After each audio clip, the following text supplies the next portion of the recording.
Imagine stepping into your backyard. You feel a warm breeze. You see large, lush green leaves swaying gently. This is the magic of banana plants.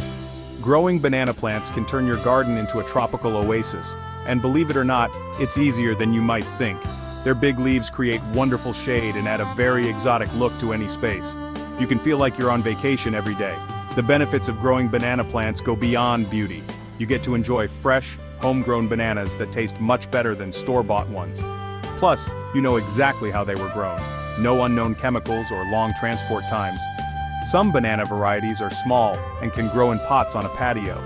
Even a small corner can become a mini jungle.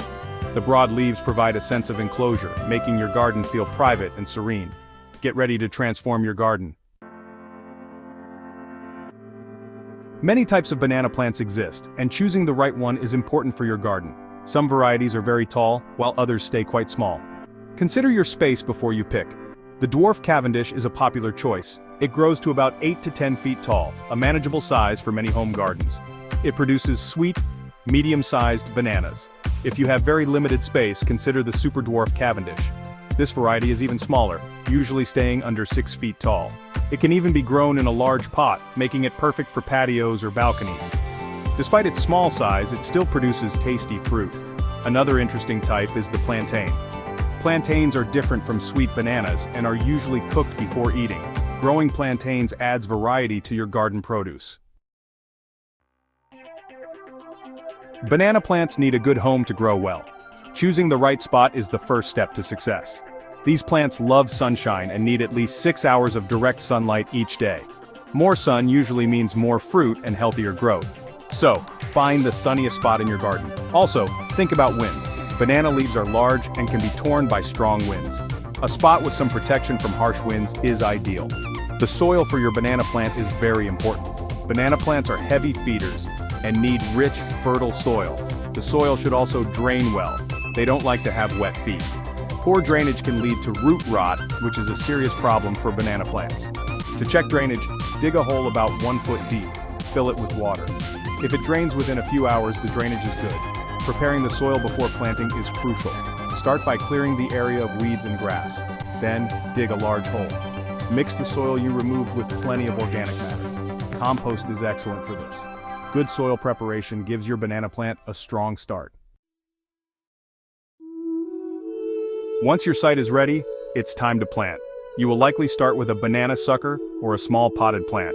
A sucker is a young shoot that grows from the base of a mature banana plant. Choose a healthy sucker with some roots already formed. If you have a potted plant, gently remove it from its container. Be careful not to damage the roots. Place the banana plant in the center of your prepared hole. The top of the root ball, or the base of the sucker, should be slightly above ground level. This is important. Planting too deep can cause the stem to rot. Ensure the plant is standing straight. Now begin backfilling the hole. Use the amended soil you prepared earlier. Add the soil in layers, gently patting it down as you go. After planting, water your new banana plant thoroughly. This helps settle the soil around the roots and gives the plant a good drink to start its new life. You might want to add a layer of mulch around the plant. Section 5. Quenching thirst and providing nutrients. Watering and fertilizing. Banana plants are thirsty plants. They need a lot of water, especially during warm weather. Their large leaves lose a lot of moisture through transpiration. You should water your banana plant deeply and regularly. Check the soil moisture daily during hot, dry periods. The soil should be consistently moist, but not waterlogged. A good rule is to water when the top inch or two of soil feels dry. When you water, do it thoroughly. Ensure the water soaks deep into the root zone. The amount of water needed will vary. It depends on the weather, soil type, and plant size. During cooler months or rainy periods, you will need to water less. Always check the soil before watering. Overwatering can be just as harmful as underwatering. Banana plants are also heavy feeders. They need a lot of nutrients to grow big leaves and produce fruit. Regular fertilization is essential. Use a balanced fertilizer that is rich in potassium. Potassium is very important for fruit development. Look for fertilizers specifically formulated for tropical plants or bananas. You can use granular fertilizer or liquid feed. Healthy, well-fed plants are more resistant to pests and diseases. Section 6. Keeping your plants healthy, managing pests and diseases. Even with good care, banana plants can sometimes face pests or diseases.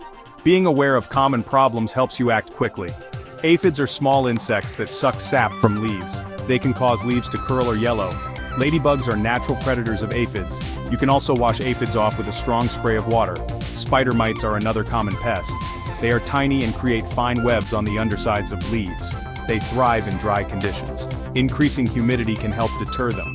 Nematodes are microscopic worms that can damage banana roots. They can cause plants to grow poorly and wilt. Healthy soil with lots of organic matter can help reduce nematode problems. Banana weevils are beetles that bore into the plant's corm and pseudostem. This can weaken or kill the plant. Good sanitation is important.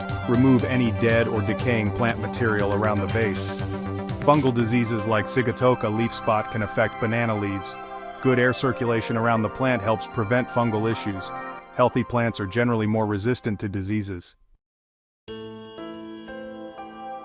Section 7. Basking in the glow, sunlight, temperature, and support needs.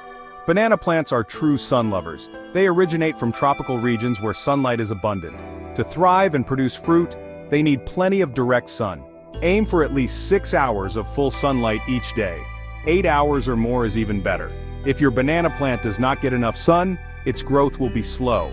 It may not produce any fruit. The leaves might also be smaller and less vibrant. Temperature is another critical factor for banana plants. They prefer warm, humid conditions. The ideal temperature range for growth is between 78 degrees Fahrenheit and 86 degrees Fahrenheit. They can tolerate higher temperatures if they have enough water. However, banana plants are very sensitive to cold. Growth slows down significantly below 60 degrees Fahrenheit. Frost can severely damage or kill the plant. If you live in an area with cold winters, you will need to protect your banana plant. As banana plants grow, they can become quite tall and heavy. Providing support is often necessary for fruiting banana plants. This ensures the plant stays upright and the fruit develops properly. Section 8. The Sweet Reward. Harvesting your homegrown bananas. Watching your banana plant grow and finally produce fruit is exciting. Knowing when to harvest is key to enjoying the best flavor. Bananas are usually harvested when they are mature green. They will continue to ripen after being cut from the plant. A bunch of bananas is called a hand. Several hands make up a stalk or bunch. The entire stalk is typically harvested at once. Look for the bananas to become plump and well-rounded. The ridges on the individual bananas will become less prominent. The first few bananas at the top of the bunch, called the first hand, usually ripen first. When these start to show a hint of yellow, it is a good sign the whole bunch is ready. Another indicator is when the small flower remnants at the tips of the bananas dry up and fall off easily. The time from flowering to harvest can vary. It typically takes anywhere from 2 to 6 months, depending on the variety and growing conditions. Patience is important during this final stage of development. Section 9. Enjoying the fruits of your labor, a tropical treat. You have successfully grown and harvested your own bananas. This is a wonderful achievement. Now comes the best part, enjoying the delicious fruit. Homegrown bananas often taste much sweeter and more flavorful than store-bought ones. After harvesting the green bunch, you need to ripen it. Hang the bunch in a cool, shaded place. A garage or a covered patio works well.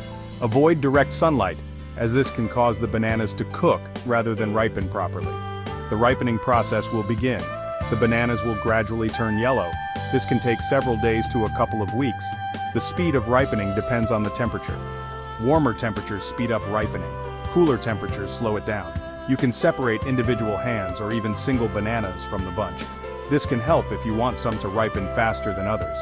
To speed up ripening for a few bananas, place them in a paper bag. Adding an apple or a ripe tomato to the bag will release ethylene gas.